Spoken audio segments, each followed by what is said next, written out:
I am Kailash Seth, a teacher of DAV-CCL Giridih, teaching accountancy. Today I am going to teach the first chapter of class 12. आज मैं आप लोगों को first chapter class 12 commerce का accountancy पढ़ाने जा रहा हूँ। Chapter accounting for partnership firm, that is also called the fundamental. Chapter का नाम क्या है? Accounting for partnership firm. इसको हम लोग फंडामेंटल भी कहते हैं। कैसे इसको हम लोग पढ़ेंगे? सबसे पहले देख लेते हैं। सबसे पहले हम लोग मीनिंग ऑफ पार्टनरशिप एज पर पार्टनरशिप एक्ट 1932, यानी पार्टनरशिप का मतलब क्या होता है, जो हम लोग पार्टनरशिप एक्ट 1932 के अकॉर्डिंगली समझेंगे। दूसरा हम लोग meaning of partnership deed. Partnership deed का मतलब क्या होता है, उसका मीनिंग क्या होता है, ये जानेंगे। और तीसरा हम लोग जानेंगे व्हाट आर द फीचर्स।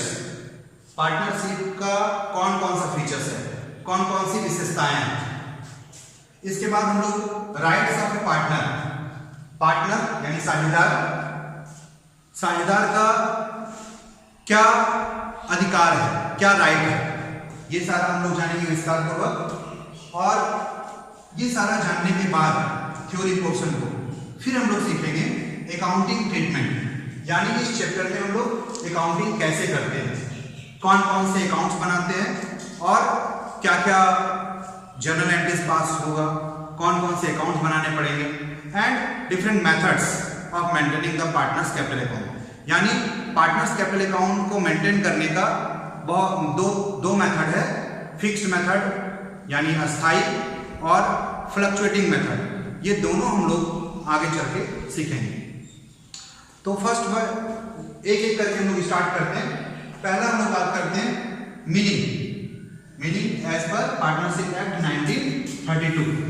तो सबसे पहले हम लोग जानते हैं मीनिंग है क्या, यानी पार्टनरशिप का मतलब होता क्या है। तो इसको इंग्लिश में पहले हम लोग लिख के रखते हैं, देखते हैं, इंग्लिश पढ़ते हैं और इसके बाद हम लोग इसको हिंदी में भी समझते हैं। तो सबसे पहले हम लोग जानते हैं पार्टनरशिप का मीनिंग क्या होता है।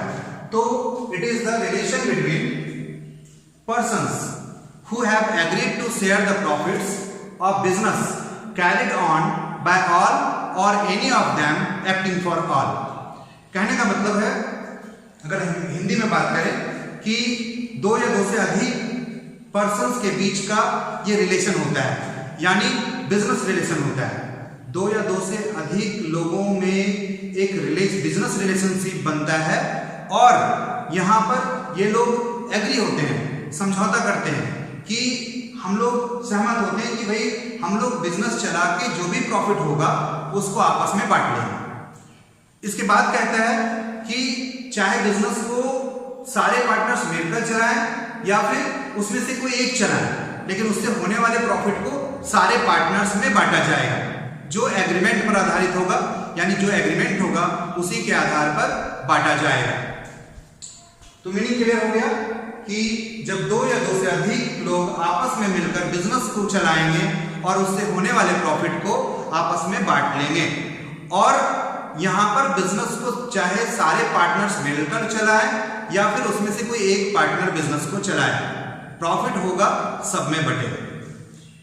फिर हम लोग बात करते हैं दूसरा मीनिंग होने के बाद फीचर्स, यानी फीचर्स ऑफ पार्टनरशिप।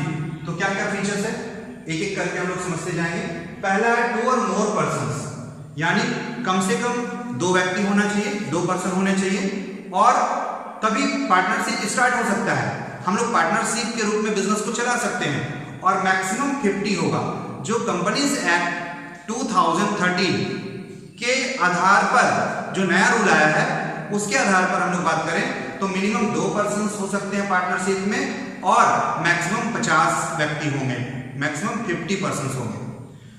लेकिन यहां पर एक कंपनीज एक्ट 2013 जो रूल 2014 है, सेंट्रल गवर्नमेंट को एक पावर दे रखी है, यानी जो केंद्रीय सरकार है उसको एक यहां पर पावर है, अधिकार है कि पार्टनरशिप के मेंबर्स को खुद डिसाइड कर सकते हैं या फिर उसको बढ़ा भी सकते हैं। यानी मैक्सिमम तो 50 है, बट उसको बढ़ाया जा सकता है अगर जो सेंट्रल गवर्नमेंट है, केंद्रीय सरकार है, वो चाहे तो। लेकिन वो भी 100 से ज्यादा नहीं कर सकती है। यानी सरकार भी चाहे तो उसको मिनिमम तो 2 है ही, लेकिन मैक्सिमम 50 है। लेकिन अगर केंद्र सरकार चाहेगी तो उसको 100 तक कर सकती है। यानी ये डिसाइड कर सकती है केंद्र सरकार कि एज पर सिचुएशन, जैसा भी कंडीशंस होगा उसके आधार पर तय करके उसके नंबर्स को बढ़ाया जा सकता है, जो मैक्सिमम 100 तक हो सकता है। दूसरा हम लोग एग्रीमेंट का बात करते हैं। जब भी पार्टनर्स होंगे, 2 से अधिक लोग होंगे, तो बिजनेस चलेगा तो सबसे पहले एक एग्रीमेंट बनाना पड़ता है। और एग्रीमेंट जब बनेगा तभी उसके बाद हम लोग एग्रीमेंट के आधार पर ही बिजनेस को चलाएंगे, उसमें होने वाले प्रॉफिट को बांटेंगे। सहमति सबका होना चाहिए। इसके लिए एक रिटन डॉक्यूमेंट्स बनेगा जिसको हम लोग पार्टनरशिप डीड कहते हैं। अभी हम लोग पार्टनरशिप डीड भी जानेंगे, उसका मीनिंग, उसके अंदर सारा कुछ सीख जाएंगे। तो एग्रीमेंट का मतलब क्या हो गया, यहाँ पर 2 या 2 से अधिक लोग आपस में एक एग्रीमेंट पेपर तैयार करेंगे। एग्रीमेंट होगा कि भाई बिजनेस कैसे चलेगा, उसमें होने वाले प्रॉफिट को किस अनुपात में हम लोग बांटेंगे।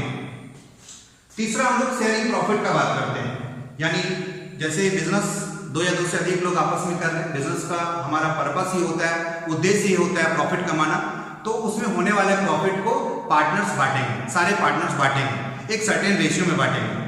हाँ, अगर कभी एग्रीमेंट नहीं बना है तो ऐसे कंडीशंस में कुछ प्रावधान है जो पार्टनरशिप एक्ट 1932 के अकॉर्डिंगली होता है, और उस आधार पर ही प्रॉफिट को इक्वली बांटा जाता है, जिसको हम लोग आगे चलकर पढ़ेंगे कि अगर प्रोविजंस नहीं है, प्रावधान नहीं है, अगर एग्रीमेंट नहीं हुआ है पार्टनर्स के बीच, तो ऐसे कंडीशंस में जो पार्टनरशिप एक्ट है उसके प्रावधान को हम लोग फॉलो करेंगे। उसके प्रावधान के अनुसार ही हमको प्रॉफिट को बांटना पड़ेगा, और या फिर जो भी चीज है उसके अंदर उसको हम लोग करेंगे। तो सीधा सीधा बात है, बिजनेस में प्रॉफिट जो भी होगा सारे पार्टनर्स बांटेंगे। हाँ, एक बात और है, यहाँ पर जब कोई पार्टनर 18 ईयर से कम है, माइनर पार्टनर उसको कहते हैं, अगर माइनर पार्टनर है तो लॉस के केस में उसको लॉस नहीं बियर करना पड़ेगा, लॉस वो नहीं सहेगा। हाँ, प्रॉफिट जरूर बांटेगा। तो प्रॉफिट सारे पार्टनर्स में बटेगा, लेकिन लॉस कोई जरूरी नहीं कि सारे पार्टनर्स में बटेगा, क्योंकि जब माइनर पार्टनर होगा तो उस कंडीशंस में उसको लॉस नहीं दिया जा सकता है, यानी वो लॉस नहीं सहन करेगा। इसके बाद हम लोग बिजनेस का बात करते हैं। यानी चौथा विशेषता है, फीचर्स है कि अगर पार्टनरशिप है तो पार्टनरशिप किस चीज का होगा, एक बिजनेस है तभी पार्टनरशिप होगा। यानी पार्टनरशिप बिजनेस का ही हो सकता है, जो एक्ट 1932 है उसके अकॉर्डिंगली, उसके अनुसार। तो हम लोग कह सकते हैं कि एक बिजनेस होगा तभी पार्टनरशिप हो सकता है, बिना बिजनेस का नहीं। अगर हम किसी दूसरे कार्य में, जैसे कोई रिलीजियस हो, कोई सामाजिक हो, वैसे कार्यों के लिए हम लोग पार्टनरशिप फर्म का निर्माण नहीं कर सकते, यानी पार्टनरशिप फर्म नहीं हो सकता है। पार्टनरशिप फर्म कब होगा, जब हम किसी गुड्स को बनाएंगे, खरीदेंगे और बेचेंगे, और वहां पर प्रॉफिट के उद्देश्य से हम लोग ये काम करेंगे, यानी बिजनेस होगा। तो बिजनेस होगा तभी पार्टनरशिप हो सकता है। अगला हम लोग बात करते हैं partner as a principal and agent. हम लोग यहाँ पर पार्टनर्स को एज ए प्रिंसिपल भी कहते हैं और एजेंट भी कहते हैं।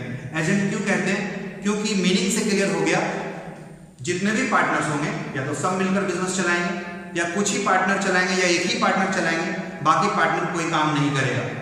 तो व्हाटएवर जो भी होगा, जो उसमें प्रॉफिट होगा सारे पार्टनर्स में बटेगा, चाहे एक आदमी बिजनेस को चला रहा हो या सारे मिलकर चला रहे हो।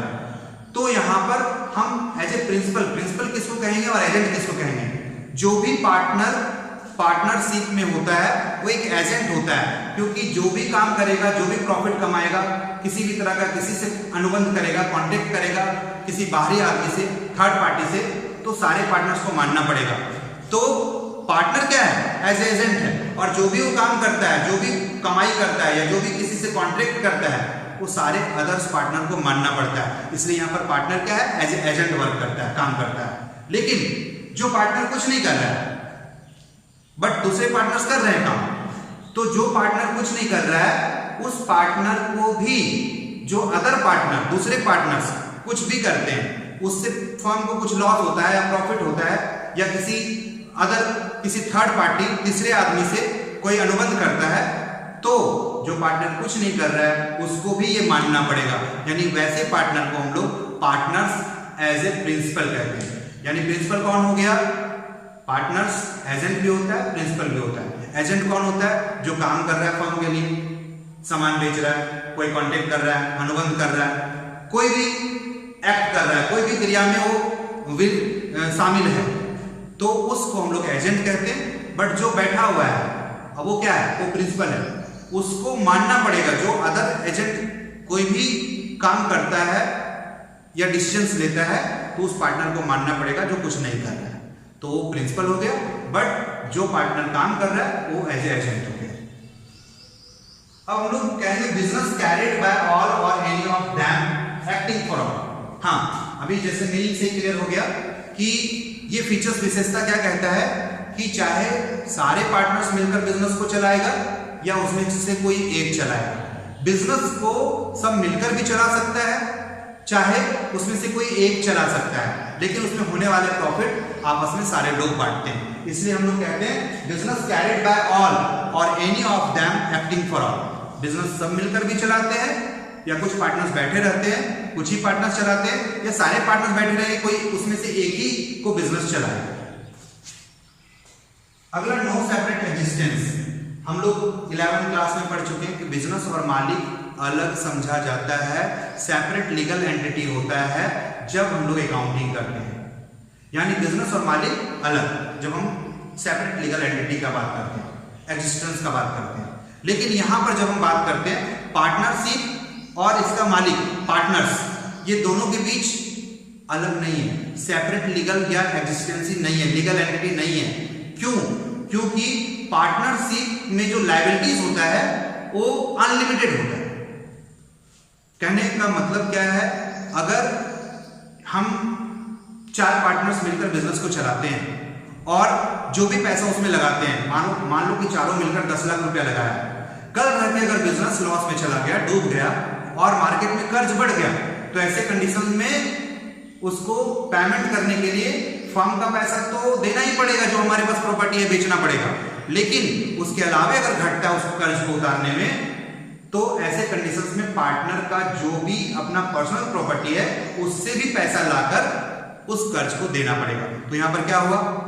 आप पार्टनरशिप को और पार्टनर को अलग नहीं रख सकते हो, क्योंकि अगर पार्टनरशिप में लगा हुआ पैसा कम पड़ जाता है लायबिलिटीज को, कर्ज को उतारने में, तो ऐसे कंडीशंस में जो लेंडर है, उधार देने वाला है, वो केस कर सकता है। वो आपके पार्टनर के पर्सनल प्रॉपर्टी जो घर है, घर में जो अलग से पार्टनरशिप फर्म से जो अलग आपके पास प्रॉपर्टी है, पैसा है, उसमें से भी रिकवरी कर सकता है। तो इसलिए हम लोग कहते हैं कि पार्टनरशिप का अलग अस्तित्व नहीं है, यानी नो सेपरेट एग्जिस्टेंस। अब हम लोग राइट का बात कर लेते हैं। तो राइट क्या है? पार्टनर्स के राइट क्या है? ईच पार्टनर का राइट हम लोग समझते हैं एक एक करके। पहला बात करते हैं टू शेयर प्रॉफिट्स और लॉसेस। यस, पार्टनरशिप में होने वाले प्रॉफिट को हर एक पार्टनर को लेने का अधिकार है। कोई भी पार्टनर हो, चाहे वो मैनेजमेंट में पार्टिसिपेट कर रहा हो, बिजनेस में एक्टिव हो, इन्वॉल्व हो, उसमें संलग्न हो, लेकिन उसको प्रॉफिट लेने का अधिकार है। एग्रीमेंट होगा तो एग्रीमेंट के आधार पर लेगा। एग्रीमेंट अगर नहीं होगा, रिटन एग्रीमेंट नहीं होगा, तो इक्वल रेशियो में, यानी समान रूप से, समान अनुपात में उसको प्रॉफिट लेने का अधिकार है। दूसरा हम लोग बात करते हैं राइट क्या है? To take part in the conduct of the business. Partnership में कोई ना कोई तो बिजनेस होगा, बिजनेस चलेगा, और हर एक पार्टनर को ये राइट है, अधिकार है कि बिजनेस के काम को देख सके। सामान कहां से खरीद रहे हैं, कहां बेच रहे हैं, क्या खर्च हुआ, हर चीज को जानने का अधिकार हर एक पार्टनर को होता है। यानी अगर हम लोग बात करें तो बिजनेस को जो कंडक्ट करते हैं, यानी बिजनेस को जो चलाते हैं, उसमें जितने भी एक्टिविटीज हैं, उस सारे एक्टिविटीज यानी कार्य को देखने का अधिकार हर एक पार्टनर को होता है। अगला हम लोग बात करते हैं, अगला अधिकार क्या है, राइट क्या है? To inspect and have a copy of the books of accounts. जैसा हम लोग जानते हैं, क्लास 11 से अकाउंट्स पढ़ रहे हैं, तो बुक्स ऑफ अकाउंट्स यानी जो भी बिजनेस होता है उसका अकाउंट मेंटेन करना पड़ता है। और अकाउंट्स जब मेंटेन होता है तो फर्म यानी बिजनेस के हिसाब से होता है, बिजनेस के पॉइंट ऑफ व्यू से होता है। तो यहाँ पर हर एक पार्टनर को ये राइट है कि जो भी पार्टनरशिप फर्म में एक बिजनेस चलेगा उस बिजनेस का अकाउंट्स मेंटेन होगा। हर एक पार्टनर को यह अधिकार है कि अकाउंट्स को चेक कर सके, देख सके कौन सा खर्च कितना हुआ है, कहां से हुआ है, कौन सा सामान कहां बेचे हैं, कितना में बेचे हैं, क्या प्रॉफिट कमाए। और इसके साथ साथ जब हमारा बिजनेस चलता है, सालों भर हम लोग अकाउंटिंग करते हैं, तो लास्ट में हम लोग प्रॉफिट जानने के लिए फाइनल अकाउंट बनाते हैं। तो उस फाइनल अकाउंट बनने के बाद उसका जो कॉपी होगा, यानी trading account, profit and loss account and position जानने के लिए बैलेंस शीट जो भी बनाएंगे, उसका सारा का सारा फाइनल अकाउंट का जो कॉपी होगा उसको भी लेने का पार्टनर को अधिकार होता है। यानी हर एक पार्टनर का राइट है, अधिकार है कि अकाउंट्स को चेक कर सके, सारे खर्च और इनकम को देख सके, बिजनेस के सारे एसेट्स और लायबिलिटीज को देख सके, और प्लस उसका एक कॉपी भी लेने का अधिकार उसको होता है। इसके बाद हम लोग बात करते हैं to disallow the admission of a new partner. यानी जब पार्टनरशिप हम चलाते हैं, जितने भी पार्टनर्स होंगे पार्टनरशिप बिजनेस को चलाएंगे, तो ऐसे कंडीशंस में पार्टनर नए पार्टनर्स को भी शामिल कर सकते हैं, एडमिशन दे सकते हैं उसको। लेकिन यहाँ हर एक पार्टनर को यह भी राइट होता है, अधिकार होता है कि किसी नए पार्टनर को आने से रोक सके।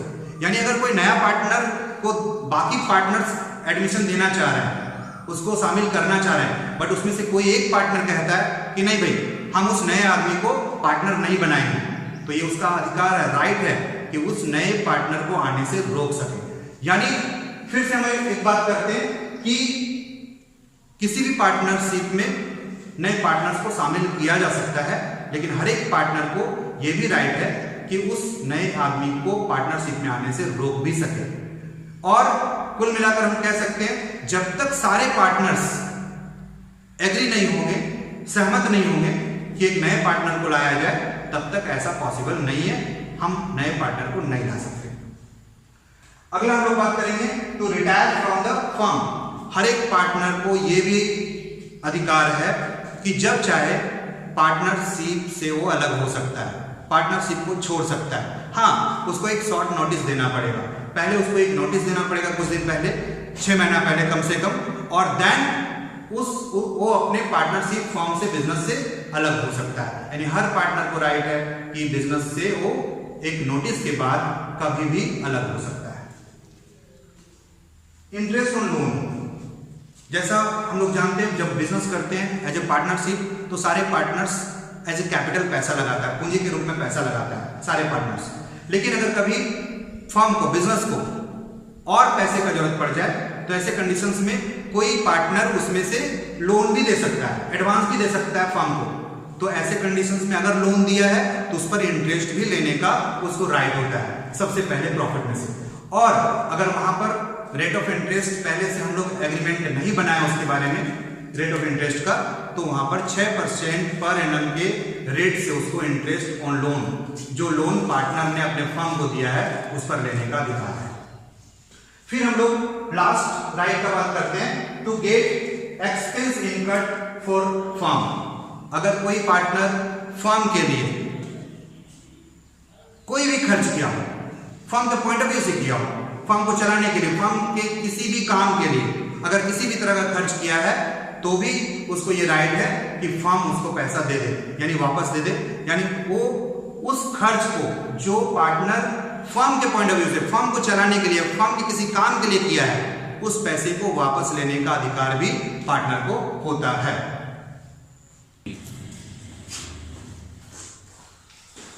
अब हम लोग अकाउंटिंग ट्रीटमेंट, जैसा भी हम लोग पहले क्या क्या पढ़ चुके हैं, meaning of partnership, features, rights. इसके बाद हम लोग अकाउंटिंग ट्रीटमेंट से स्टार्ट करेंगे, लेकिन इसके पहले थोड़ा सा मीनिंग ऑफ पार्टनरशिप डीड,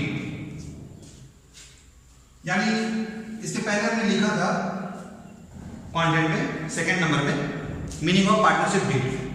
जैसा हम लोग समझ चुके हैं कि पार्टनरशिप यानी दो या दो से अधिक लोग आपस में मिलकर जब बिजनेस को चलाएंगे और उसको बांटने का बात करेंगे, प्रॉफिट बांटेंगे, चाहे बिजनेस सब मिलकर चलाए या उसमें से कोई एक पार्टनर चलाए, प्रॉफिट सारे लोग बांटेंगे। लेकिन ये पार्टनरशिप जो एग्रीमेंट का बात करते हैं, वो एग्रीमेंट मौखिक भी हो सकता है, लिखित भी हो सकता है। यानी रिटन या ऑरल कुछ भी हो सकता है। अगर ऑरल होगा यानी मौखिक अगर पार्टनरशिप होगा तो ऐसी कंडीशन में बाद में विवाद हो सकता है, प्रॉफिट का बंटवारा में लड़ाई हो सकता है, किसी भी तरह का आपस में मतभेद हो सकता है। तो ऐसे मतभेद को दूर करने के लिए हमारे पास ऑप्शन है, हमारे पास उपाय है। यानी पार्टनरशिप जो एक्ट 1932 है उसमें कुछ प्रावधान दिए हुए हैं कि अगर पार्टनरशिप डीड नहीं होगा तो उसके क्या क्या प्रावधान होंगे, यानी क्या क्या करना पड़ेगा, कैसे। तो हम लोग इसको कहते हैं कि जब पार्टनरशिप डीड ना हो तो कौन कौन से प्रावधान फॉलो यानी हमें देखना चाहिए।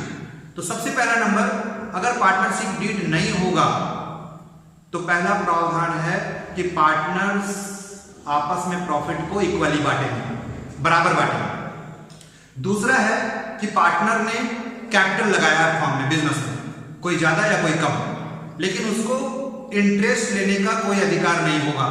अगर डीड नहीं है तो किसी को इंटरेस्ट नहीं दिया जाएगा। हाँ, अगर किसी पार्टनर ने अपने पर्सनल यूज के लिए, घर के लिए पैसा निकाल कर ले गया है, ड्राइंग कर लिया है, तो ऐसे कंडीशंस में भी उस पर कोई इंटरेस्ट चार्ज नहीं किया जाएगा। अगर कोई पार्टनर ज्यादा काम करता है, कोई कम करता है, फिर भी उसको कोई सैलरी नहीं दिया जाएगा। अगर कोई पार्टनर सामान ज्यादा बिकवा देता है, बेचने में हेल्प करता है, तो ऐसे कंडीशंस में भी उसको कोई कमीशन नहीं दिया जाएगा।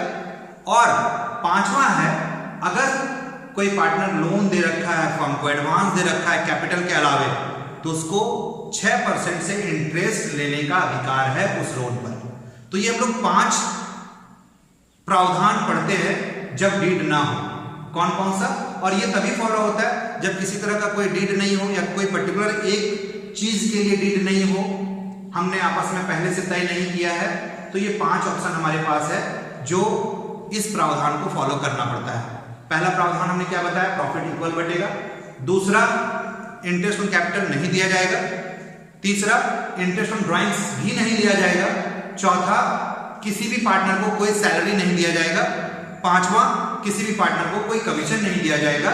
छठा, अगर कोई पार्टनर लोन दिया है तो उस लोन पर 6% से पर एनम के हिसाब से उसको इंटरेस्ट लेने का राइट होगा, यानी 6% से इंटरेस्ट ऑन लोन दिया जाएगा। ये हम लोग वैसे 5 ही है। सैलरी और कमीशन यानी रेम्यूनरेशन, किसी भी तरह का उसको अलग से सैलरी या कमीशन नहीं दिया जाएगा। तो एक हो गया प्रॉफिट इक्वल बटेगा। दूसरा, इंटरेस्ट ऑन कैपिटल नहीं दिया जाएगा। तीसरा, इंटरेस्ट ऑन ड्राइंग्स नहीं लिया जाएगा, चार्ज नहीं किया जाएगा। चौथा, सैलरी और कमीशन नहीं दिया जाएगा। पांचवा, इंटरेस्ट ऑन लोन दिया जाएगा 6% के रेट से। लेकिन हम लोग जो बात करते हैं पार्टनरशिप डीड होता क्या है, तो पार्टनरशिप डीड जब पार्टनरशिप लिखित में होगा, रिटन में होगा, तो ऐसे में सारे पार्टनर्स आपस में सहमत होंगे और एक आपस में समझौता बनेगा, एक उस पेपर पर डीड बनेगा, यानी जो कोर्ट में स्टैम्प पेपर होगा उस पर सारे बात को लिखा जाएगा। पार्टनरशिप का फर्म का नाम क्या होगा, एड्रेस क्या होगा, कौन कौन पार्टनर होंगे, उसका नाम, उसका एड्रेस, कौन इंटरेस्ट ऑन कैपिटल कितना दिया जाएगा, इंटरेस्ट ऑन ड्राइंग्स कितना लिया जाएगा, चार्ज किया जाएगा, किस पार्टनर को कितना सैलरी या कमीशन दिया जाएगा, किस कंडीशन या शर्त पर दिया जाएगा, ये सारे बात। और भी चीज है इसमें 20 कंटेंट है, आगे हम लोग बाद में डिस्कस कर लेंगे। अभी हम लोग फिलहाल बात करते हैं कि पार्टनरशिप डीड का मतलब क्या हो गया। पार्टनर्स के बीच जितना भी समझौता होगा तो ये लिखित होगा, और इस लिखित पेपर को ही, जो जिस पेपर पर ये लिखा जाएगा उसको हम लोग पार्टनरशिप डीड कहते हैं। आगे हम लोग बढ़ते हैं कि अकाउंटिंग ट्रीटमेंट। तो अकाउंटिंग ट्रीटमेंट का बात करते हैं तो पार्टनरशिप फर्म में कौन कौन से अकाउंट बनाए जाते हैं, कौन कौन सा अकाउंट मस्ट होता है बनाना, और यहाँ पर हम लोग एक एक करके जानेंगे। तो सबसे पहले हम लोग जानते हैं कि पार्टनरशिप फर्म में सबसे पहला account profit and loss appropriation account बनेगा। दूसरा, पार्टनर्स कैपिटल अकाउंट बनेगा। तीसरा, पार्टनर्स करंट अकाउंट बनेगा। सबसे पहले हम लोग यहाँ पर बात कर लेते हैं profit and loss appropriation account क्या होता है। तो भाई क्लास 11 में पढ़े हो आप लोग क्या, फाइनल अकाउंट क्यों बनाते हैं, यानी कोई बिजनेस चलता है तो उसका उद्देश्य क्या होता है, प्रॉफिट कमाना, और प्रॉफिट कमाया कितना कमाया ये हम कैसे जानते हैं, तो पूरा साल किसी भी अकाउंटिंग ईयर में हम लोग पूरे साल रिकॉर्डिंग करते हैं, यानी ट्रांजैक्शंस को, बिजनेस के ट्रांजैक्शंस को रिकॉर्ड करते हैं जर्नल के थ्रू, लेजर्स में क्लासिफाई कर देते हैं हम लोग, छांट कर लिख देते हैं, फिर ट्रायल बैलेंस बनाते हैं और ट्रायल बैलेंस के हेल्प से, सहयोग से हम लोग फाइनल अकाउंट बनाते हैं। फाइनल अकाउंट में हम लोग trading account, profit and loss account बनाते हैं ताकि पता कर पाए कि बिजनेस कितना कमाया। एक साल बिजनेस चलने के बाद हम बिजनेस से कितना कमा पाए या लॉस हो गए, यानी प्रॉफिट या लॉस को मालूम कर लेते हैं। इसके बाद हम लोग एक बैलेंस शीट बनाते थे, जो बैलेंस शीट बनाकर जानते थे बिजनेस का एक साल के बाद क्या स्थिति है, क्या पोजीशन है, कितना एसेट्स है और कितना लायबिलिटीज है और कितना कैपिटल है। लेकिन यहां पर बिजनेस तो है, बिजनेस तो चलेगा, बट यहां पर अब 2 से अधिक लोग मिलकर बिजनेस चला रहे हैं, तो सबसे बड़ा समस्या यहां पर आएगा एग्रीमेंट के हिसाब से उसके बीच प्रॉफिट को बांटना। अब अलग अलग पार्टनर है, कोई पार्टनर ज्यादा कैपिटल लगाया, कोई कम लगाया, तो ऐसे कंडीशंस में ये भी एग्रीमेंट में होगा कि कितना % से हम प्रॉफिट में से पहले इंटरेस्ट दे देंगे। अगर कोई पार्टनर पैसा ले जाता है बाहर तो उस पर इंटरेस्ट ऑन ड्राइंग्स चार्ज होगा, तो किस रेट से चार्ज होगा, ये सारा चीज हमारा एग्रीमेंट में होगा। उस एग्रीमेंट के आधार पर हम बिजनेस से हुए प्रॉफिट को पार्टनर्स के बीच बांटने के लिए profit and loss appropriation account बनाते हैं। पहला अकाउंट हम लोग क्या बनाते हैं, profit and loss appropriation account. क्यों बनाते हैं, बिजनेस के यानी पार्टनरशिप फर्म के बिजनेस का प्रॉफिट को पार्टनर्स के बीच बांटने के लिए। तो ये एक नया अकाउंट हो गया जो सोल ट्रेड, एक आदमी के बिजनेस में नहीं बनाना पड़ता है, लेकिन जैसे ही पार्टनरशिप में आएंगे तो प्रॉफिट का बंटवारा होगा, यानी प्रॉफिट को जैसा डील है, जैसा समझौता है, उसके हिसाब से बांटना पड़ेगा और उसी के हिसाब से बांटने के लिए एक नया अकाउंट हम लोग बनाएंगे। जस्ट ये प्रॉफिट एंड लॉस के का बाद का अकाउंट है, यानी प्रॉफिट एंड लॉस अकाउंट का बढ़ा हुआ ही भाग है और इसमें हम लोग प्रॉफिट जो भी कमाएंगे बिजनेस से उसको इसमें डाल देंगे और देन जो एग्रीमेंट हुआ है, चाहे इंटरेस्ट ऑन कैपिटल का एग्रीमेंट हुआ होगा, चाहे इंटरेस्ट ऑन ड्राइंग्स का एग्रीमेंट हुआ होगा, या किसी पार्टनर को सैलरी कमीशन देने का बात हुआ होगा, कुछ पैसा रिजर्व करके इन फ्यूचर के लिए, भविष्य के लिए हम बचा कर रखना चाहते हैं, तो वैसे में रिजर्व करने के लिए ये सारा चीज करके फिर जो प्रॉफिट बचेगा लास्ट में, उसी प्रॉफिट को पार्टनर को एक निश्चित अनुपात या रेशियो में बांट देंगे। तो इसके लिए हम लोग सबसे पहले profit and loss appropriation account समझ चुके हैं, इसका मीनिंग क्या है और क्यों बनाते हैं। अब हम लोग दूसरा बात करते हैं कि इसको बनाएंगे तो इसमें क्या क्या लिखेंगे। इसके पहले थोड़ा सा एक चीज और जानना पड़ेगा कि यहाँ पर हम लोग 2 बात करते हैं, charge against profit and appropriation of profit. Charge against profit यानी कोई भी वैसा खर्च जो प्रॉफिट से सीधा घटा देते हैं। एप्रोप्रिएशन ऑफ प्रॉफिट यानी जो प्रॉफिट बच गया वो पार्टनर्स के बीच बांट देना एग्रीमेंट के अनुसार। तो हम बात करते हैं चार्ज अगेंस्ट प्रॉफिट। कौन कौन से आइटम होंगे चार्ज अगेंस्ट प्रॉफिट में, जो हम लोग फाइनल अकाउंट बनाते हैं, क्लास 11 में बना चुके हैं। प्रॉफिट एंड लॉस अकाउंट में जितना भी आइटम लिखते हैं डेबिट साइड में, वो सारा चार्ज अगेंस्ट प्रॉफिट है, चाहे वो रेंट हो, चाहे सैलरी टू एम्प्लॉय हो, चाहे किसी को कमीशन हो मैनेजर को, चाहे वो डेप्रिसिएशन हो, इलेक्ट्रिसिटी बिल हो, टेलीफोन बिल हो, जितने भी खर्च हैं वो चार्ज अगेंस्ट प्रॉफिट है। बट एप्रोप्रिएशन ऑफ प्रॉफिट में कौन कौन सा आइटम आएगा, जो पार्टनर्स के बीच समझौता के हिसाब से उसको देने का बात होगा या उसे लेने का बात होगा। तो एप्रोप्रिएशन ऑफ प्रॉफिट में इंटरेस्ट ऑन कैपिटल आएगा, इंटरेस्ट ऑन ड्राइंग्स आएगा, सैलरी टू पार्टनर आएगा, कमीशन टू पार्टनर आएगा, और अगर कोई रिजर्व रखते हैं यानी ये क्या है, ये प्रॉफिट का पार्टनर्स के बीच बंटवारा है, प्रॉफिट को हम लोग बांट रहे हैं, इसमें से कोई खर्च नहीं कर रहे हैं। तो charge against the profit, profit को सीधा घटा देगा कोई खर्च, हमने एग्जांपल लिया। और एप्रोप्रिएशन ऑफ प्रॉफिट, जो प्रॉफिट को पार्टनर्स के बीच बांट देगा। तो जब हम प्रॉफिट एंड लॉस एप्रोप्रिएशन का अकाउंट बनाएंगे तो वहां पर एप्रोप्रिएशन ऑफ प्रॉफिट लिखेंगे, यानी जो चीज बांटेंगे पार्टनर्स के बीच उसी आइटम को लिखेंगे। तो इसका हम फॉर्मेट देख लेते हैं कैसे profit and loss appropriation account बनाएंगे, और इसके बाद हम इसका जर्नल भी सीखेंगे। तो सबसे पहले देखते हैं प्रॉफिट एंड लॉस अकाउंट एक नॉमिनल अकाउंट है, left side debit right side credit है, और इसमें सबसे पहले अभी जैसा बताया फाइनल अकाउंट बना होगा, तो फाइनल अकाउंट बना और वहां से प्रॉफिट निकला, तो उस प्रॉफिट को सबसे पहले हम लोग यहां पर लिखते हैं। अगर बिजनेस में लॉस हो गया हो तो उसको डेबिट साइड यहां लिखते हैं। इस दोनों में से कोई एक ही होगा, या तो प्रॉफिट होगा या लॉस होगा, हम उसको पहले लिख देंगे। तो अगर प्रॉफिट है तो प्रॉफिट यहां लिख देंगे, अगर लॉस है तो यहां लिख देंगे। इसलिए हमने लिखा है ये प्रॉफिट कहां से आया, प्रॉफिट एंड लॉस अकाउंट से आया, फाइनल अकाउंट का प्रॉफिट एंड लॉस अकाउंट से आया। नेट प्रॉफिट होगा तो इधर, नेट लॉस होगा तो इधर। इसके बाद जो एप्रोप्रिएशंस है, यानी जो हम लोग प्रॉफिट को पार्टनर्स को देंगे, बांटेंगे एग्रीमेंट के हिसाब से, तो क्या क्या आएगा, डेबिट साइड में इंटरेस्ट ऑन कैपिटल आएगा, क्योंकि जब भी फर्म बिजनेस और मालिक को अलग मानते हैं अकाउंट्स में, तो फर्म के पॉइंट ऑफ व्यू से देखो, फर्म अपने मालिक को इंटरेस्ट देगा, तो लॉस होगा कोई भी लॉस को डेबिट लिखेंगे, तो इंटरेस्ट ऑन कैपिटल लिखेंगे। अगर पार्टनर को सैलरी देंगे तो सैलरी भी डेबिट लिखेंगे, अगर कमीशन देंगे तो कमीशन को भी डेबिट करेंगे, और प्रॉफिट में से कुछ पैसा काट के रख लेंगे, तो प्रॉफिट में से तो कटा और प्रॉफिट घटा तो डेबिट होगा, इसलिए रिजर्व को भी डेबिट करेंगे।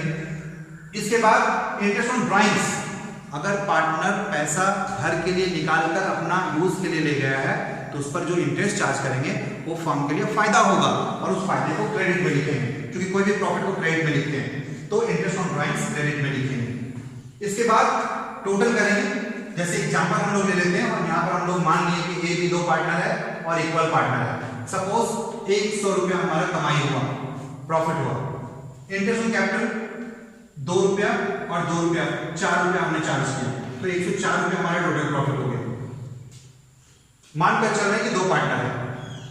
अब यहां पर इंटरेस्ट ऑन कैपिटल, जितना भी कैपिटल दिया होगा उसका रेट भी समझौता हुआ होगा, उस समझौता के आधार पर उसको इंटरेस्ट निकाल कर देंगे, कैलकुलेट करेंगे, ये बाद में हम लोग कैलकुलेशन सीख लेंगे। तो अभी हम लोग फिलहाल ले लेते हैं कि 6 रुपया और 4 रुपया 10 रुपया हम लोग इंटरेस्ट ऑन कैपिटल दिए। सैलरी ए को देने का समझौता हुआ था 4 रुपया, हमने 4 रुपया दे दिया। बी को 2 रुपया कमीशन देने का बात हुआ था, हमने दे दिया। अब 5 रुपया हम बचा के भी रखना चाहते हैं फ्यूचर के लिए, भविष्य के लिए, तो 5 रुपया हम लोग रिजर्व में डाल देते हैं। अब हमारे पास जितना बच जाएगा वही प्रॉफिट को पार्टनर्स के बीच रेशियो में, जो रेशियो तय होगा, और रेशियो नहीं होगा तो इक्वल बांटना। तो अब हम लोग देखते हैं 104 रुपया टोटल हमारा कमाई हुआ, उसमें से 10 4 14 तो 16 और 5 21 रुपया यहाँ से माइनस कर देंगे, तो कितना बच जाएगा, 21 रुपया माइनस करेंगे तो 103 यानी 83 रुपीज बच जाएगा। तो 83 रुपीज हमारा प्रॉफिट हो गया। फिर से एक बार इसको वेरीफाई कर चेक कर लेते हैं। 4 2 6 5 11 और 3 14 का 4 बाकी 1 2 और 8 10, यानी 80 इस 104 रुपया हमने सबसे पहले क्या किया, प्रॉफिट जो फर्म का था पहले से जो बिजनेस को चला के निकाले, 4 रुपया इंटरेस्ट ऑन ड्राइंग्स के रूप में फर्म को फायदा हुआ जो पार्टनर से हम लोग चार्ज किए, 104 रुपया हुआ, सेम उसको यहाँ पर लिख दिए। अब इसमें से इंटरेस्ट ऑन कैपिटल के रूप में हम लोग बांट चुके हैं 10 रुपया, इसके बाद सैलरी के रूप में 4 रुपया, कमीशन के रूप में बी को 2 रुपया दे चुके। ये सारा एग्रीमेंट के आधार पर हम लोग देते हैं, क्वेश्चन में दिया रहेगा, और रिजर्व हमने 5 रुपया किया है। तो ये सारा आइटम्स को घटाने के बाद इसमें से ये सबका सम को हमने इसका टोटल को घटा दिया, तो बचा कितना, 83 रुपीज। ये 83 रुपीज ही हमारा प्रॉफिट हुआ, जिसको अब हम लोग डिविजिबल प्रॉफिट कहते हैं या डिस्ट्रीब्यूटेबल प्रॉफिट कहते हैं। इस प्रॉफिट को पार्टनर्स के बीच में जैसा अनुपात होगा, रेशियो होगा, उसके हिसाब से बांट देंगे। तो कितना कितना हो जाएगा, आधा आधा हो जाएगा, 1:1। तो यहाँ पर 2 4 जा 8, 2 1 जा 2, 2 5 जा, यानी 41 रुपया 50 पैसा करके प्रॉफिट हुआ। हमने एज ए एग्जाम्पल कुछ अमाउंट लेकर समझाया कि कैसे profit and loss appropriation account बनाते हैं। अब हम लोग इसका जर्नल एंट्रीज करेंगे, और जर्नल एंट्रीज करने के बाद हम लोग ये समझ जाएंगे कि सारा जर्नल एंट्रीज इसका क्या होगा, क्योंकि ये तो लेजर है, हमने डायरेक्ट अकाउंट बनाया है। हम लोग जर्नल भी सीखेंगे इसका। इसके बाद हम लोग आगे सीखेंगे पार्टनर्स कैपिटल अकाउंट क्या होता है, क्यों बनाते हैं, पार्टनर्स करंट अकाउंट क्या होता है, क्यों बनाते हैं, ये सारा अकाउंट्स के बारे में सीखेंगे और देन फिर हम लोग प्रैक्टिस कर पाएंगे क्वेश्चन से कि प्रॉफिट एंड लॉस अकाउंट कैसे बनेगा, पार्टनर्स कैपिटल अकाउंट कैसे बनेगा, और एक पर्टिकुलर कंडीशन है जो पार्टनर्स करंट अकाउंट बनेगा। तो इसके लिए दो मेथड है। जब पार्टनर्स कैपिटल अकाउंट बनाते हैं तो दो मेथड हम लोग बनाते हैं, एक हमारा है फिक्स्ड मेथड और दूसरा है फ्लक्चुएटिंग मेथड। तो फिक्स्ड मेथड में हम लोग दोनों अकाउंट बनाएंगे, partners capital account and current account. जबकि फ्लक्चुएटिंग कैपिटल मेथड अगर होगा तो सिर्फ एक अकाउंट हम लोग बनाएंगे, पार्टनर्स कैपिटल अकाउंट। P&L तो बनेगा ही सब में, बाकी रह गया दो account, partners capital and partners current. जब फिक्स होगा तो ये दोनों बनेगा, और जब फ्लक्चुएटिंग मेथड हम लोग अपनाएंगे तो सिर्फ ये बनेगा partners capital account, current account नहीं बनेगा। यहाँ तक हम लोग समझ चुके हैं, और आगे के क्लास में, आगे के वीडियो में हम लोग और भी चीज़ को समझेंगे, और अकाउंट्स में इस चैप्टर के अकाउंट्स में और भी चीज़ है, जैसे कुछ गलती हो गया तो कैसे सुधारेंगे, और फिर अगर पार्टनर्स के बीच में एग्रीमेंट के अनुसार, समझौता के अनुसार किसी पार्टनर को गारंटी दिए हैं तो गारंटी वाला सम्स को कैसे सॉल्व करेंगे, ये सारा बात हम लोग समझेंगे। लेकिन फिलहाल अगले क्लास में जस्ट इसके बाद हमको सबसे पहले हमें समझना होगा how to calculate interest on drawings.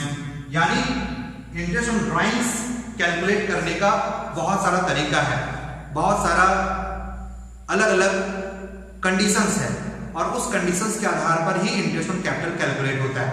तो अगला क्लास में हम लोग इंटरेस्ट ऑन कैपिटल को कैलकुलेट करके सीखेंगे अलग अलग स्थिति में, और इंटरेस्ट ऑन ड्राइंग्स के बाद इंटरेस्ट ऑन कैपिटल को भी कैलकुलेट करके सीखेंगे, क्योंकि यहाँ पर भी ऐसा हो सकता है कभी कभी किसी फर्म में पार्टनर्स कैपिटल बढ़ाते रहते हैं, कोई पार्टनर घटाते रहते हैं, कोई पार्टनर निकाल लेता है कैपिटल में से पैसा। तो ऐसे कंडीशंस में कैसे हम लोग इंटरेस्ट ऑन कैपिटल फाइंड करेंगे, और कुछ यहाँ पर प्रावधान भी है, अलग अलग कंडीशंस है जिसके बारे में भी सीखेंगे कि इंटरेस्ट ऑन कैपिटल का हम लोग ट्रीटमेंट कैसे करेंगे। तो ये सारा चीज हम लोग नेक्स्ट क्लास में, interest on drawings, interest on capital, इसके बाद partners capital account and current account समझने के बाद हम लोग प्रॉब्लम को, क्वेश्चंस को सॉल्व करने स्टार्ट करेंगे। ओके, वीडियो देखने के लिए धन्यवाद, थैंक यू।